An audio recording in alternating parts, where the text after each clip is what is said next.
محبت کرنا گناہ نہیں ہے، محبت میں بہک جانا گناہ ہے۔ کہتے ہیں محبت میں سب کچھ جائز ہے، غلط کہتے ہیں۔ محبت وہ جائز ہے جس میں پاکیزگی ہو۔ بات صرف مرد کے خلوص اور محبت کی ہوتی ہے، عورت آسائشوں کے بغیر بھی خوش رہ سکتی ہے۔ تم کیسا ہمسفر چاہتی ہو؟ یوسف جیسا خوبصورت؟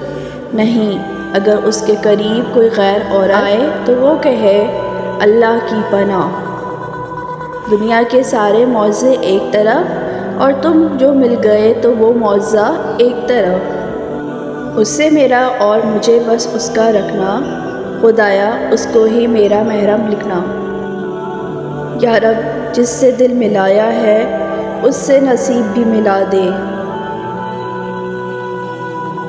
وہ مجھے مل جائے تو میں یوں سمجھوں جیسے جنت کا اعلان ہوا ہو کسی گنہگار کے لیے۔ جب تم محرم بن کر میری زندگی میں آؤ گے تو میں وعدہ کرتی ہوں کہ تم پر اپنی جان بھی لٹا دوں گی۔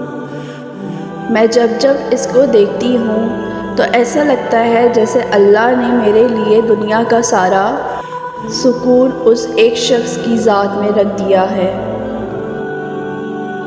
اے میرے من پسند شخص، کوئی ساری کائنات کو پھولوں سے سجا دے تب بھی میرے لیے تمہاری ہنسی زیادہ خوبصورت ہے۔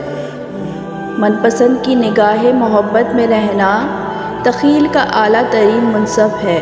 دل دکھانے کے بعد بھی جو آپ سے شکایت نہ کر سکے، یقین کیجئے اس شخص سے زیادہ محبت آپ کو کوئی نہیں کر سکتا۔ میری خواہش ہے کہ تمہیں اس بات سے شناسائی ہو جائے کہ تم میری روح کا آخری خواب ہو۔ ایک ہی شخص میری دعاؤں کا محور ٹھہرا، وہی میری صبح، میری شام، میری کائنات ٹھہرا۔ سکون قلب تم سے ہے، سکون جاں بھی تم ہو، تعجب ہے کہ سینے میں جہاں دل تھا وہاں تم ہو۔